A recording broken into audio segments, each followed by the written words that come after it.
Nah guys, kalau yang di jalanan lagi ada kubangan air terus nyipratin orang dikatain monyet, jangan marah dulu. Bisa aja teman-teman emang monyet. Karena menurut teori Darwin ataupun Charles Darwin, manusia itu berawal dari monyet. Benar apa kagaknya? Ataupun siapakah teori Darwin itu ataupun Charles Darwin? Nah, tonton video kita yang satu ini dan jangan lupa komen di kolom komen kita di video kali ini. Dan jangan lupa kita tetap berpacot santuy. Monyet. Berbicara masalah manusia ataupun terkait binatang ya. Karena sekarang tuh udah lumrah banget. Sifat orang absurd. Ya kan? Terus sifat orang aneh. Terus ada lagi kita sering ngatain orang sih gak jelas amat gitu orang. Nah, kalau di Charles Darwin ini kita tahu ya, dia kan seorang ilmuwan, seorang sosok yang memang penemu teori evolusi, di mana itu manusia berawal dari monyet. Benar apa enggak? Coba kita cek deh. Seperti contoh ya gini lah ya, kita lagi jalan, ada kubangan kita hajar, ya kan? Terus kita dikatain monyet sama orang, mindset kita, wah dia jahat banget kan. Balik lagi, kita bener nggak? Kadang-kadang orang yang nyepretin kita padahal pernah nyepretin orang juga ya enggak. Nah, selain itu kita ngeliat orang ada tingkah laku yang aneh-aneh, sering joget-joget ya enggak, terus sering yang berperilaku kayak binatang. Belum lagi sekarang tuh absurd banget guys, ada fenomena orang-orang yang tingkah lakunya aneh banget. Nah, kalau kita cari di wikipedia.org terkait Charles Darwin, dijelaskan bahwa Charles Robert Darwin 12 Februari 1809 sampai 19 April 1882 adalah seorang naturalis dan ahli geologi Inggris. Paling dikenal untuk kontribusinya terhadap biologi evolusioner. Dia mengemukakan bahwa semua spesies berasal dari nenek moyang bersama dan berkembang dari waktu ke waktu. Sekarang diterima secara luas dan dianggap sebagai konsep fundamental dalam ilmu pengetahuan. Dan kita tahu nenek moyang kita kalau menurut dia yaitu kan monyet. Di sini kan berarti diartikan dari awal siapa itu Charles Darwin, dia sudah mengklaim bahwa dari waktu ke waktu, berkembang dari waktu ke waktu, sejarah manusia berasal dari nenek moyangnya. Dan kalau kita nyambungin apakah benar manusia dari monyet, kita coba kepoin lagi. Itulah Charles Darwin guys, terkait teori evolusinya. Dan kalau coba kita cari tahu apa sih teori evolusi, kita cek dari google.com, Google search terkait teori evolusi. Kalau kita coba kepoin apa saja sih teori-teori evolusi, di sini dijelaskan bahwa evolusi berarti perubahan pada sifat-sifat terwariskan suatu populasi, organisme, dan suatu generasi ke generasi berikutnya. Perubahan-perubahan ini disebabkan oleh kombinasi juga proses atau 3 proses utama, variasi, reproduksi, dan seleksi. Nah, apa saja teori-teori evolusi? Berikut ada 4 teori evolusi dari masa sebelum Darwin hingga setelahnya. Pertama ada teori evolusi zaman Aristoteles. Kedua, teori evolusi Lamarck. Ketiga, teori evolusi Darwin. Dan keempat, teori evolusi Weismann. Dan yang lagi kita bahas, teori evolusi Darwin, guys. Nah, untuk teori evolusi Darwin di sini di Google Search diceritakan bahwa teori evolusi Darwin menyatakan bahwa hewan dan tumbuhan berasal dari suatu spesies yang sama. Spesies tersebut mengalami perubahan fisik seiring dengan berjalannya waktu dikarenakan adanya seleksi alam. Dan untuk teori evolusi Darwin ini apa saja? Coba kita cek. Ia mencatat semua perjalanan terbentuknya teori tersebut di dalam bukunya yang berjudul The Origin of Species pada tahun 1859. Darwin dalam membuat teori evolusi, manusia ini memadukan 3 teori sekaligus. Pertama spesies, kedua adaptasi, ketiga evolusi. Nah guys, terkait bukunya nih ya, si teori Darwin tentang spesies, tentang manusia berhubungan dengan nenek moyang, sebenarnya kita coba kepoin lagi teorinya ataupun bukunya itu menceritakan tentang apa sih guys. Nah, di sini bahwa buku Charles Darwin tersebut dijelaskan bahwa buku ini berisi penegasan Darwin bahwa spesies tidak diciptakan sekaligus oleh tangan ilahi, tapi dimulai dengan beberapa bentuk sederhana yang kemudian bermutasi menyesuaikan diri dari waktu ke waktu. Teori-teori Darwin tentang evolusi makhluk hidup dianggap kontroversi bahkan hingga hari ini. Bener dong, karena kita tahu kan, kata dia manusia kan berasal dari spesies yang sama. Ada stigma juga atau pandangan juga bahwa manusia itu berasal dari monyet. Kalau memang pada akhirnya si monyet nenek moyang kita, terus memang secara teori Darwin itu kemudian bermutasi, berbentuk, terus berkembang ya dari waktu ke waktu. Kalau logika kita bisa sih ya. Bukan berarti kita sini membela, tapi kita coba menurut kita. Karena gini, monyet kan hewan primata yang paling pintar, paling cerdas. Dia menurut ahli juga hewan yang paling mendekati tingkah lakunya dengan manusia. Karena dia punya tangan, punya kaki, dan punya otak juga tugas buat berpikir. Makanya banyak sirkus-sirkus ataupun pecinta binatang yang pada akhirnya mendandani si monyet ini memakai pakaian berkait dengan tingkah laku, ya kan? Kalau memang pada akhirnya si monyet ini nenek moyang kita, ya kan? Terus pada akhirnya kita sampai sekarang aja ini tingkah lakunya kayak monyet, berarti memang darah si nenek moyang monyet ini memang pada akhirnya mengalir dari waktu ke waktu menurut teori Darwin. Karena kita tahu monyet awalnya kan binatang, ya kan, yang ada tuh ya kak di dalam silsilah bentuk gambar lah ya, dalam masa kecil ya, yang tadi yang bentuk monyet bungkuk, terus beberapa ribu tahun lalu atau berjalan mulai berdiri, terus beberapa tahun lagi mulai berjalan, terus sampai ada tuh ya gambarnya pada akhirnya tuh berjalan menjadi manusia purba. Logika kita dulu kan Keiseng juga sempat pikir nih, apa sebenarnya teori Darwin ini bukan monyet ketemu orang, terus monyetnya mohon maaf ya, monyetnya dipakai gitu ya kan. Jadi pada akhirnya dia lahir, dia hamil ya kak, akhirnya ada benih-benih manusia, kita kan nggak tahu. Itu logika kita yang memang mungkin bacaannya kurang banyak. Cuman menurut Kay logis juga. Pertama, orangutan, monyet kan memang banyak diburu oleh pemburu lah ya, karena memang karena kecerdasan, kepintaran, apalagi buat kayak hiburan lah ya, seperti sirkus yang harus mendatangkan banyak-banyak monyet buat hiburan.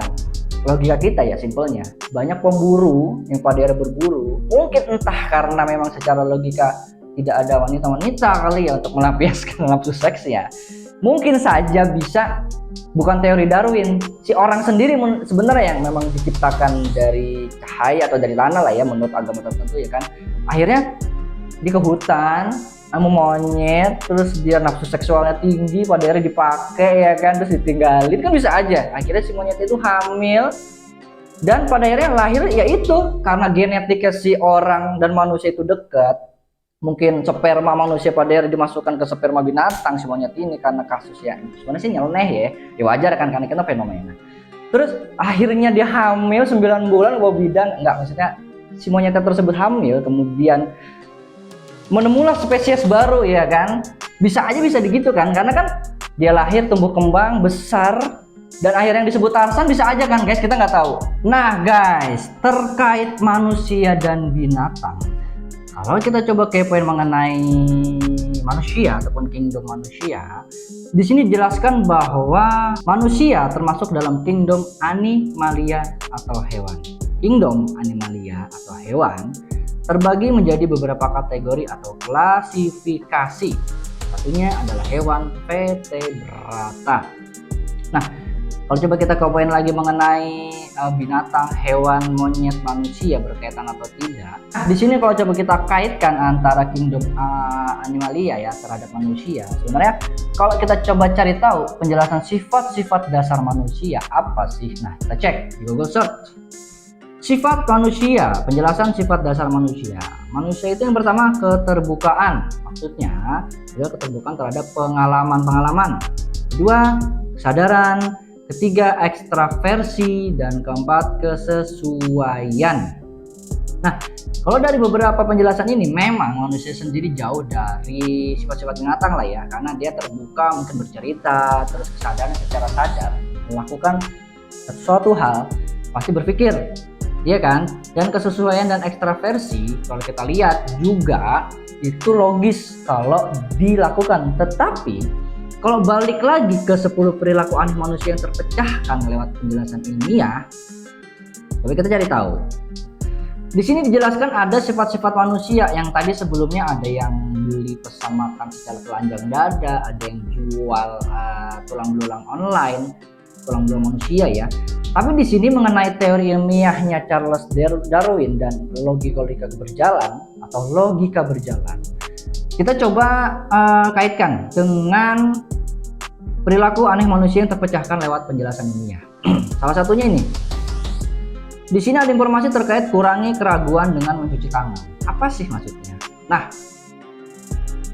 para ilmuwan menemukan bahwa mencuci tangan berdampak baik bagi kebersihan fisik dan moral. Ketika kita mencuci tangan, setiap keraguan yang kita miliki atau menyalahkan diri sendiri karena keputusan buruk ikut tersapu oleh air. Logikanya, bagi kebanyakan orang sangat sulit untuk membuat keputusan. Terkadang mereka cenderung ragu untuk memutuskan sesuatu. Psikolog dari University of Michigan mengungkapkan bahwa otak kita akan menganggap cuci tangan sebagai cara untuk membebaskan diri. Kita juga memiliki kesempatan untuk memulai awal yang baru dan tidak lagi memperdulikan masa lalu. Di sini seorang psikolog lewat teori ilmiahnya bahwa otak kita akan menganggap cuci tangan sebagai cara untuk membebaskan diri kita. Berarti kan di sini logikanya kenapa orang sering ragu-ragu cuci tangan dan pada ada yang cuci tangan atau enggak, bahwasannya dari psikolog sendiri teori ilmiahnya sudah menganggap cuci tangan sebagai cara untuk membebaskan diri. Berarti kan di sini clear ya, kenapa orang harus cuci tangan terus sebelum makan, berarti kan logikanya dia harus membebaskan diri dia dari kotoran dong, logikanya. Tangan kotor, terus dia mau makan cuci tangan agar bersih.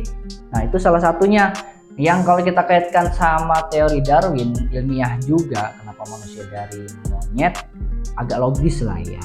Lanjut, kalau dari Google search terkait manusia, di sini ada kasus manusia dengan tingkah laku aneh. Tapi kalau di sini ada subkategori contoh tingkah laku yang baik dalam kehidupan sehari-hari. Selalu menjaga kebersihan diri, rumah, dan lingkungan sekitar rumah kita. Kita lihat, mohon maaf, banyak orang-orang yang mungkin kurang baik lah ya, kurang baik untuk menjaga lingkungan rumahnya, pada akhirnya tidak bersih. Kalau coba kita hubungkan antara kasus manusia dengan tingkah laku yang aneh dengan tingkah laku binatang, katakanlah ya, di sini ada contoh tingkah laku yang baik dalam kehidupan sehari-hari manusia. Pertama, selalu menjaga kebersihan diri, rumah, dan lingkungan sekitar rumah kita. Kita sampai mungkin sampai sekarang ya, kita sering diomongin orang, lu kayak binatang aja, lu rumah lu berantakan. Secara logika, apakah benar atau tidak? Pada akhirnya kan dia baper, marah. Coba kalau ditarik lagi teori Darwin dan beberapa teori yang ada bahwa manusia rurutannya dari binatang, manusia kan diciptakan sempurna, paling sempurna dari apapun. Di sini udah jelas bahwa sikap manusia yang paling baik dalam kehidupan sehari-hari aja selalu menjaga kebersihan dan rumah. Ada yang ditegur kamarnya, rumahnya berantakan tapi marah tapi berantem, pada akhirnya coba dilogikakan dulu. Kalau nggak mau disebut binatang, logika manusia aja dia selalu menjaga kebersihan rumahnya. Tapi kalau enggak, kita nggak tahu bisa disebut apa. Kedua, selalu menyapa dengan ramah tetangga-tetangga kita. Terbukti sekarang, apakah banyak orang yang menyapa dengan ramah atau tidak? Logikanya banyak anak-anak sekarang yang cuek buat lewat ketika ada orang tua, ketika ada orang yang lebih tua, bahkan ketika ada orang ngumpul lewat begitu aja, bahkan sampai dikatakan monyet monyet lu nyonong aja emang gua kedebong pisang. Logikanya kalau dari Google bahwa tingkah laku yang baik dalam kehidupan sehari-hari adalah selalu menyapa, sopan santun, karena manusia kan memang diciptakan sempurna. Sempurna kan apa? Itu punya logika, akal pikiran. Tapi kalau sekarang banyak yang nggak kayak begitu. Padahal di video juga ada. Di video dijelaskan ada video yang viral tuh ya, dimana orang naik sepeda tinggi jalan. Ketika di bawah ada nenek-nenek jalan, dia sampai turun dari sepedanya dan dia sopan santun, dia mengucapkan permisi nih ya kan. Dan logikanya ya bahwa dia manusia sejati, bahwa Google Search aja menyarankan ataupun dia menginformasikan bahwa tingkah laku manusia yang baik dalam kehidupan sehari-hari melakukan tegur sapa, menyapa dengan ramah. Tapi kalau di luar tidak, iya Gimana? Kemudian menawarkan bantuan sesuai kemampuan kita kepada tetangga yang sedang membutuhkan bantuan. Sebenarnya gini, sebenarnya Google Search ini benar apa tidak ya, karena logika ini tuh kebaikan, itu tuh informasi tentang sifat manusia. Dia nggak bisa kita bantahkan karena memang manusia sempurna dan harus ditaati keyakinan kita dan kita terapin hal baik. Tapi kalau sebaliknya tidak ada orang yang punya kesusahan kita nggak bantuin, terus orang yang tidak mampu nggak kita bantuin, ya mohon maaf, bukan berarti dia bukan manusia atau binatang. Itu bisa kita lihat teori Darwin. Terakhir ada aktif menjaga ketertiban dan keamanan lingkungan. Ya mungkin ini secara global, secara umum lah ya, karena manusia sama manusia sudah jadi hal lumrah, sampai salah tuh. Dia harus menjaga ketertiban karena mohon maaf seperti monyet, ya kan? Nggak dikasih makan rusuh, ya enggak. Terus ketika dia diganggu oleh orang rusuh. Tetapi manusia punya akal pikiran yang lebih, logikanya ya harus menjaga ketertiban. Berarti di sini kan contoh tingkah laku yang baik dalam kehidupan sehari kan real. Di dekat kita banyak yang melakukan di luar hal-hal manusia dalam kehidupan sehari-hari. Kaitannya sama manusia apakah dari binatang atau tidak kita lihat. Nah, di sini yang lebih detail lagi nih terkait di kompas.com terkait apa benar manusia berasal dari kera. Kita cek guys. Kompas.com dijelaskan bahwa manusia berasal dari kera atau manusia berevolusi dari kera. Anggapan ini banyak diyakini dan dipahami oleh orang awam sampai saat ini. Anggapan tersebut berasal dari pemahaman atau pengertian yang salah terhadap teori evolusi Charles Darwin. Dan teori tersebut, Darwin mengemukakan bahwa seluruh makhluk hidup di bumi termasuk manusia berasal dari nenek moyang yang sama. Jadi, apakah benar manusia berasal dari kera? Kita cek. Jelaskan di Kompas bahwa manusia hanya mirip dengan kera katanya. Dalam situs Ensiklopedia Britannica dijelaskan bahwa manusia tidak berasal dan tidak berevolusi dari kera.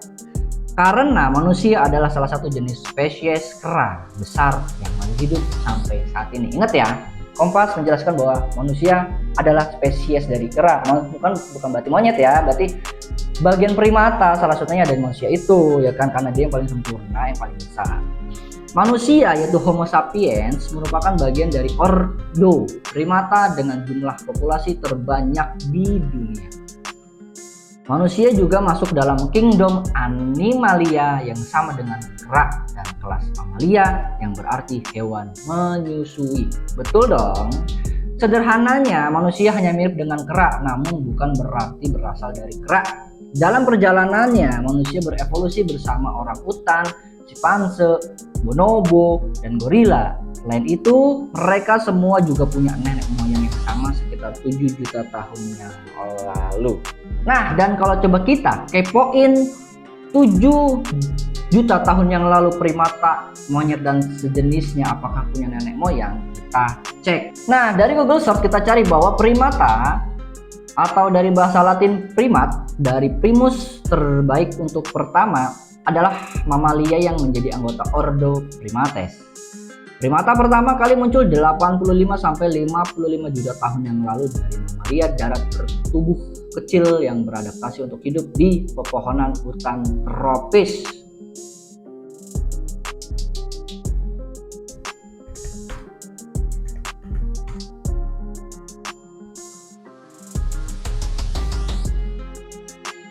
Nah, kalau kita kepoin terkait kondisi sosial budaya kita, apa sih kondisi sosial meliputi hal yang buruk atau baik? Kita cek.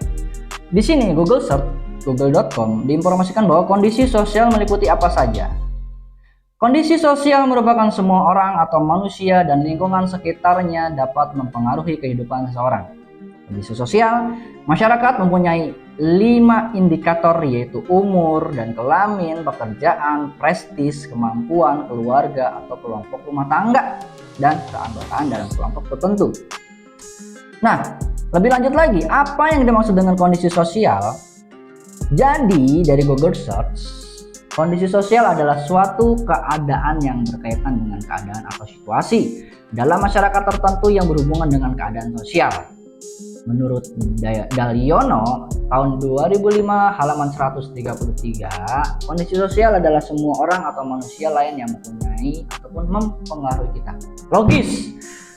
pada akhirnya manusia beda dengan binatang karena kondisi sosial kita, karena ada bangunan, ada tanah, ada langit, ada TV, ada manusia lagi, ada manusia berinteraksi, ngobrol, komunikasi.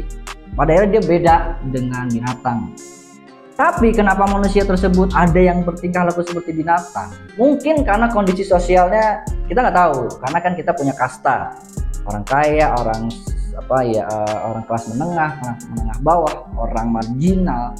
Mungkin karena memang lingkungannya di kita masih dalam satu kategori tertentu yang pada akhirnya identik sama hal-hal yang dekat kebinatangan kali ya, mohon maaf ya. Jadi mungkin faktor itu yang mempengaruhi kondisi manusia saat ini. Tapi logikanya sekarang kan udah berapa tahun kita lahir, bumi itu ada, dan kenapa manusia pada akhirnya bergeser kok semakin seperti binatang ya? Apa mungkin ya karena kondisi lingkungannya, sosial yang memang pada akhirnya tidak berkembang dan berubah. Cuman kita juga mengemborkan pada akhirnya perkembangan teknologi. Nah, kaitannya juga sebenarnya adanya ilmu dan teknologi itu berkembang, itu dampak serius banget kan ya buat orang-orang. Contohnya, mohon maaf, adanya teknologi sekarang digital, yang dimana orang biasanya belanja pergi ke mall, pergi kemana, pergi ke satu tempat belanja ke sini. Sekarang mohon maaf, tinggal duduk, klik, dia bisa dengan mudah barang itu datang. Berarti secara kemanusiaan manusia sudah ditutup koneksi kegiatannya, aktivitasnya oleh adanya digital. Iya, ini sih menurut kita. Gimana menurut kalian? Silahkan komen di kolom video kita di bawah. Dan apa yang kita barusan jelaskan menurut kita sih relevan, berkaitan, relevan, logis, dan juga patut didiskusikan. Oke?